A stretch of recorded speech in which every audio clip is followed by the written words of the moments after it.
വേണ്ടിട്ടായിരുന്നു ശരിക്കും വെയിറ്റ് ചെയ്തിരുന്നത്. എനിക്ക് നല്ല സംശയമുണ്ട്, ഞാൻ ചിലപ്പോ പോയാല് തിരിച്ചു വരൂല. ഒരു കുട്ടി കമന്റ് ഇട്ടിരുന്നു, ഓള് 6ാം ക്ലാസ്സിൽ ഹോസ്റ്റലിൽ പോയത്രേ, ലീവിന് വന്നിട്ട് പിന്നെ ഓള് വീട്ടിലേക്ക് പോയിട്ടില്ലാന്ന്. അതേപോലെ ആവോന്ന് എനിക്ക് നല്ല സംശയമുണ്ട്. അപ്പോൾ പറഞ്ഞ പോലെ ഞാൻ വീട്ടിലേക്ക് പോവുകയാണ് കേട്ടോ. ഫ്രൈഡേ ആണ് വീട്ടിലേക്ക് പോണത്. അതാകുമ്പോൾ എനിക്ക് ഫ്രൈഡേ സാറ്റർഡേ സൺഡേ ലീവ് കിട്ടും. പോരാത്തിന് ട്യൂസ്ഡേ മൊഹറം ആയതുകൊണ്ട് ലീവ് ഉണ്ട്. അപ്പം മൺഡേ ഞാൻ കള്ളത്തരം കാട്ടി അവിടെ നിന്ന് പോവാതിരിക്കാനാണ് എൻ്റെ പ്ലാന്. അപ്പോൾ ആദ്യം തന്നെ വേഗം ഫുഡ് കഴിക്കാൻ പോയിട്ടോ. ഫുഡൊക്കെ കഴിച്ചിട്ട് വേണം സാധനമാനങ്ങൾ എടുത്ത് വെക്കാൻ. അപ്പോൾ ഫുഡ് സാമ്പാർ ഒരു ഉപ്പേരി ആയിരുന്നു കേട്ടോ. ഫുഡ് കഴിക്കുമ്പോഴൊക്കെ എൻ്റെ മനസ്സിൽ ഇനി വീട്ടിലേക്ക് എത്തിയിട്ട് ഉണ്ടാക്കണം ഫുഡ് കഴിക്കണം എന്നാണ് കേട്ടോ. അപ്പോൾ ഞാൻ ആദ്യം ബാഗൊക്കെ പാക്ക് ചെയ്യാൻ വിചാരിച്ചപ്പോൾ ഈ ബാഗാണ് കേട്ടോ ഞാൻ കൊണ്ടുപോകുന്നത്. അപ്പോൾ ഈ ബാഗിൽ ഞാൻ കുറേ അല്ലറ ചില്ലറ സാധനങ്ങൾ വെച്ചിരുന്നു. അപ്പോൾ ആ അല്ലറ ചില്ലറ സാധനങ്ങൾ എൻ്റെ വേറെ ബാഗൊക്കെ ആക്കി എന്നിട്ട് ഞാൻ ഇപ്പോൾ ഡ്രസ്സ് തോരിട്ട് എടുക്കാൻ പോവാണ് കേട്ടോ. ഇന്നലെ തിരുമ്പിട്ടിരുന്ന ഡ്രസ്സ് സത്യം പറഞ്ഞാൽ ഇന്ന് രാവിലെ മുതലല്ല, തിങ്കളാഴ്ച മുതലാണ് എൻ്റെ മനസ്സിൽ വീട്ടിലേക്ക് പോവാലോ വെള്ളിയാഴ്ച എന്നുള്ള രീതിക്കാണ് ഈ ആഴ്ച മൊത്തം ഞാൻ ജീവിച്ചിരിക്കുന്നത് കേട്ടോ.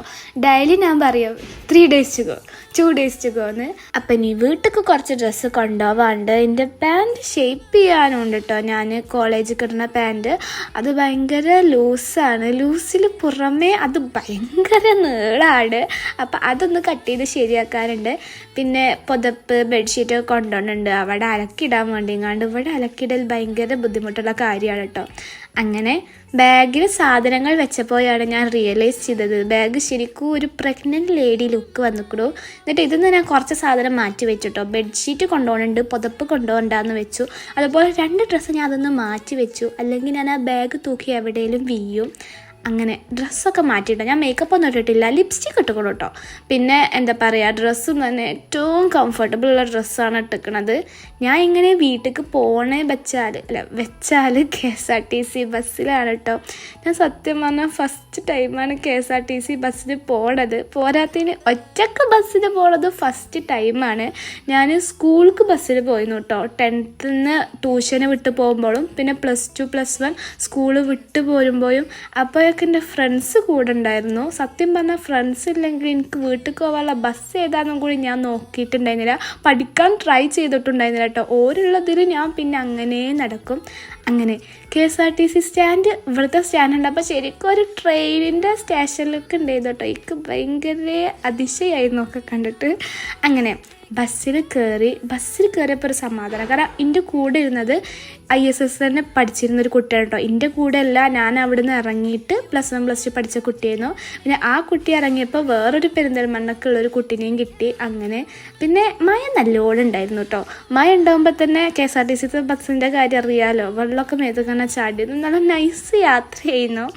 അങ്ങനെ ഉറങ്ങിയതൊന്നുമില്ല കേട്ടോ. ഞാൻ ഇടയ്ക്കിടയ്ക്ക് നോക്കും വീട്ടിലേക്ക് എത്തിയോ എന്ന്. അങ്ങനെ നാട്ടിലേക്ക് എത്തി, ബസ്സിൽ നിന്ന് ഇറങ്ങി. പപ്പനെ വിളിച്ചപ്പോൾ പപ്പ പറഞ്ഞു മഴയല്ലേ ഈ ഓട്ടോയിൽ പോയിക്കോന്ന്. അങ്ങനെ ഓട്ടോയൊക്കെ വിളിച്ച് ഞാൻ ഭയങ്കര പൊലിവിൽ സങ്കടം വരട്ടോ. എൻ്റെ നാട് കണ്ടിട്ട് ഞാൻ ഇനി ഇവിടുന്ന് പോകൂല വിചാരിച്ച്. അങ്ങനെ റിഷുവിനെ കണ്ടിട്ടോ. ഞാൻ അപ്പം അങ്ങോട്ട് കരഞ്ഞു, ആകെ സീനാക്കിക്കല്ല കരഞ്ഞോട്ടോ. ഞാൻ ഉമ്മ ചോദിച്ചു എന്തിനാ കരയണ, എനിക്കറിയില്ല. എനിക്ക് വീട്ടുകാരും എല്ലാവരും കണ്ടപ്പോൾ കണ്ണങ്ങട്ട് നിറഞ്ഞു, ആകെ മൊത്തം ഇമോഷണലായിട്ടോ. അപ്പോൾ ഋഷു പറഞ്ഞു കേട്ടോ ഓന് ഞാൻ പോയിട്ട് ബാത്റൂമിൽ നിന്ന് കരഞ്ഞിരുന്നു എന്ന്.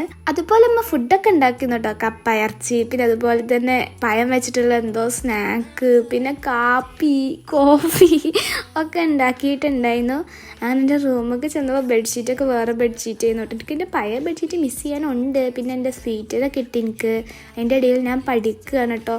എനിക്കിനി ചൊവ്വാഴ്ച ചെല്ലുമ്പോഴൊക്കെ എന്തൊക്കെയോ പഠിക്കാനുണ്ട്. അപ്പോൾ അതും പഠിക്കണം, അല്ലെങ്കിൽ ടച്ച് വിടുള്ളൂ ചൊവ്വാഴ്ച സ്കൂൾക്ക് എത്തുമ്പോൾക്ക്. അതിനിടയിൽ ഋഷു വന്നു കേട്ടോ. ഋഷു എന്നോട് പറഞ്ഞു ഓന് എന്താ പറയുക എൻ്റെ വീഡിയോ ഒക്കെ കണ്ടിരുന്നു, ഷോർട്സ് ഇതൊക്കെ. അമ്മയും പറഞ്ഞു ഇതൊക്കെ കാണലുണ്ട്, അപ്പോൾ ഒരിക്കലും മിസ് ചെയ്യലില്ല എന്ന്. എന്നിട്ട് ഋഷു ഞാൻ ഇട്ടിരുന്ന വീഡിയോ കാണുന്നു കേട്ടോ. അങ്ങനെ അപ്പോഴാണ് എനിക്കൊരു കാര്യം ഓർമ്മ വന്നത്. എനിക്ക് പ്രൊമോഷൻ എന്തൊക്കെ പാർട്സിൽ കിട്ടിയിരിക്കണമെന്ന് പപ്പ പറഞ്ഞിരുന്നു. ആ കാര്യം ഞാൻ മറന്നു കേട്ടോ. പിന്നെ അപ്പോഴാണ് ഞാൻ അതെടുത്ത് നോക്കിയത്. അപ്പോൾ ഇതൊക്കെയാണ് ആ സാധനമാനങ്ങൾ.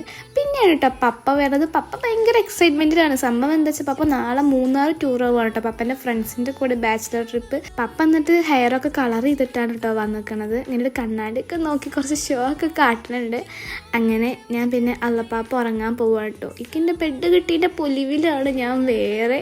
അങ്ങനെ എൻ്റെ സ്വീറ്റ ടെഡിബിയറിൻ്റെ പേരാണ്. അവരൊക്കെ കെട്ടിപ്പിടിച്ച് ഞാൻ അള്ളപ്പാപ്പ സുഖമായി കിടന്നുറങ്ങി. അപ്പം അടുത്ത വീഡിയോ ആയിട്ട് വരാം. Bye bye.